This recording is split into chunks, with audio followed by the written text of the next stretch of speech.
इस वीडियो में हम उत्तराखंड बोर्ड के कक्षा 10 के वर्ष 2018 के 2 अंकों के सभी प्रश्नों को हल करेंगे। प्रश्न 11, अनुपातों A1 बटा A2, B1 बटा B2 और C1 बटा C2 की तुलना कर ज्ञात कीजिए कि निम्न रैखिक समीकरण युग्म द्वारा निरूपित रेखाएं एक बिंदु पर प्रतिच्छेदित करती हैं, समांतर हैं अथवा समपाती हैं। आपको 2 रैखिक समीकरण यहाँ पर दिए गए हैं। हम जानते हैं कि जो रैखिक समीकरण है उसमें x के गुणांक को a कहते हैं, y के गुणांक को b कहते हैं और अचर पद को c कहते हैं। हम a1 बटा a2 ज्ञात करें तो यह होगा समीकरण 1 में x का गुणांक 1 और समीकरण 2 में x का गुणांक 2। इसी प्रकार b1 बटा b2 के लिए समीकरण 1 में y का गुणांक 2 और समीकरण 2 में y का गुणांक 4, 2 बटा 4 को हम सरल करेंगे तो यह आएगा 1 बटा 2, C1 बटा C2 बराबर होगा अचर पद पहले समीकरण का ऋण 4 बटा अचर पद दूसरे समीकरण का ऋण 12।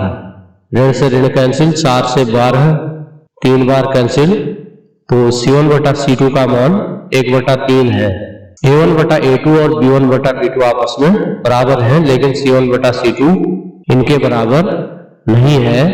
तो आपको एक कंडीशन याद होगी, जब A1 बटा A2 बराबर होता है B1 बटा B2 लेकिन बराबर नहीं होता है C1 बटा C2, तो उस समय समीकरण युग्म के ग्राफ परस्पर समांतर होते हैं, यानी उनका कोई हल नहीं होता है।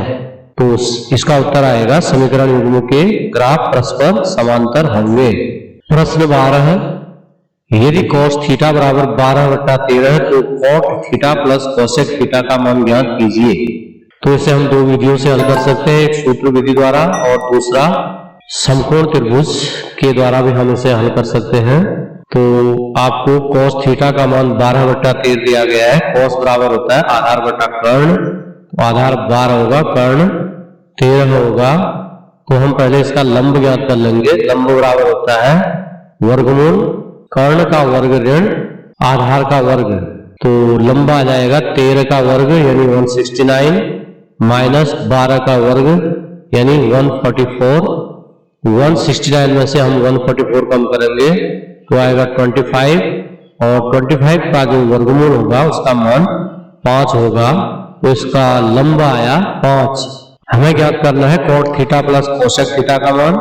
तो cot बराबर होता है आधार बटा लंब, आधार हमारे पास है 12 और लंब है 5, तो यह होगा 12 बटा 5 प्लस कोसेक बराबर होता है कर्ण बटा लंब यानी 13 बटा 5। 12 और 13 को जोड़ेंगे आएगा 25 और इनका एलसीएम 5 का भाग 25 में जाएगा 5 बार, तो यही इसका उत्तर होगा।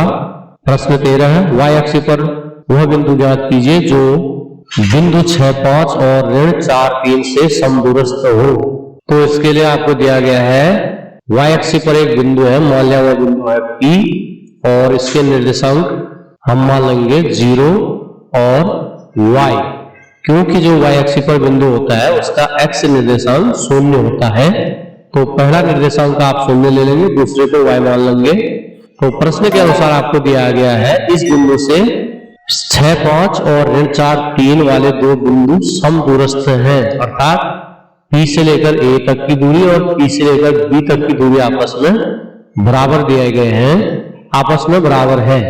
PA बराबर PB हमें दिया गया है, तो सबसे पहले हम PA ज्ञात करेंगे। तो इसमें हम दूरी का सूत्र लगा लेंगे, तो आएगा √0 minus 6 whole square plus y1 minus y2 यानी y माइनस 5 पूरे का वर्ग। इसी प्रकार हम PB निकालेंगे 0 माइनस माइनस 4 अर्थात 0 प्लस 4 का वर्ग धन y ऋण 3 का वर्ग।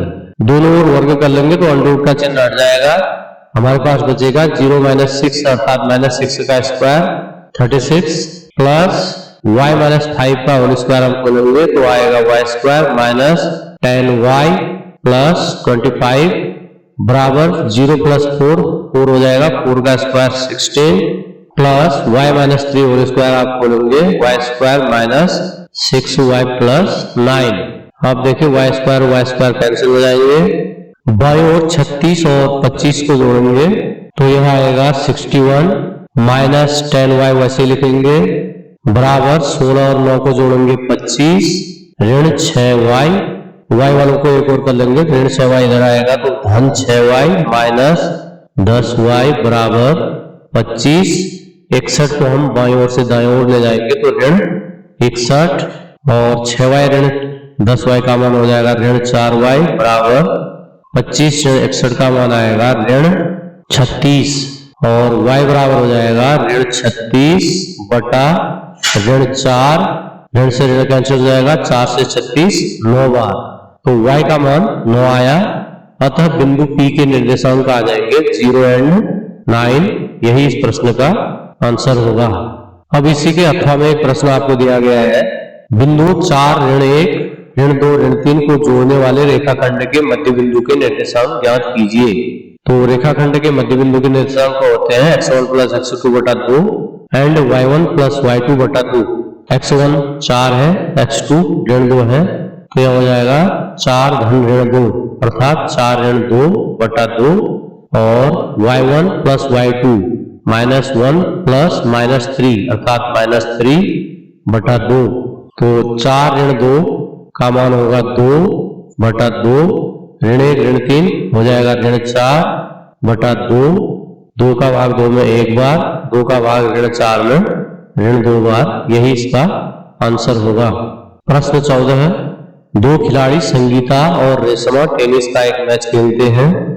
यह ज्ञात है कि संगीता द्वारा मैच जीतने की प्रायिकता 0.62 है, रेशमा के जीतने की प्रायिकता क्या है? तो प्रायिकता का कुल योग 1 होता है, तो रेशमा के द्वारा मैच जीतने की प्रायिकता आ जाएगी 1 ऋण संगीता के द्वारा मैच जीतने की प्रायिकता यानी 0.62, तो 1 में से आप 0.62 को कम करेंगे, 1.00 में से 0.62 को आप घटा लेंगे तो यह आ जाएगा 0.38। इसी के अथवा में प्रश्न है, एक थैले में 3 लाल और 5 काली गेंदें हैं, इस थैले में से एक गेंद यादृच्छिया निकाली जाती है, इसकी प्रायिकता क्या है कि गेंद लाल हो? तो प्रायिकता बराबर होता है अनुकूल परिणामों की संख्या बटा कुल संभव परिणामों की संख्या। तो लाल गेंद के लिए अनुकूल परिणामों की संख्या है 5 और कुल संभव परिणामों के लिए आप इन दोनों को आप जोड़ लेंगे, 5 धन 3 8, तो गेंद के लाल होने की प्रायिकता आ जाएगी 5 बटा 8, यही इसका उत्तर होगा। 15वां प्रश्न है, 5 सेमी त्रिज्या का एक वृत्त खींचिए, केंद्र से 8 सेमी दूरी पर एक बिंदु से वृत्त पर स्पर्श रेखा युग्म की रचना कीजिए। तो इसके लिए हम सबसे पहले 5 सेमी त्रिज्या का O केंद्र वाला एक वृत्त खींचेंगे, यह वृत्त खींचा गया है। अब इसके केंद्र O से 8 सेमी का एक आप रेखाखंड खींचेंगे, यानी O से 8 सेंटीमीटर की दूरी पर आपने एक बिंदु P लेना है और OP को मिला लेना है। अब आप OP का लंबार्धक खींचेंगे जो कि OP को O' पर काटता है। O' या O' P त्रिज्या का एक वृत्त खींचेंगे। यह वृत्त 5 सेमी त्रिज्या खंड वाले वृत्तों को जिन बिंदुओं पर प्रतिच्छेदित करता है, मान लिया वो बिंदु A और B है, आप P से A को मिलाते हुए एक रेखा खींचेंगे, यह एक स्पर्श रेखा PA होगी। इसी प्रकार आप P से B को मिलाते हुए एक दूसरी स्पर्श रेखा खींचेंगे, तो इस प्रकार बाह्य बिंदु P से PA और PB दो अभिष्ट स्पर्श रेखाएं 5 सेमी त्रिज्या वाले वृत्त पर होंगी।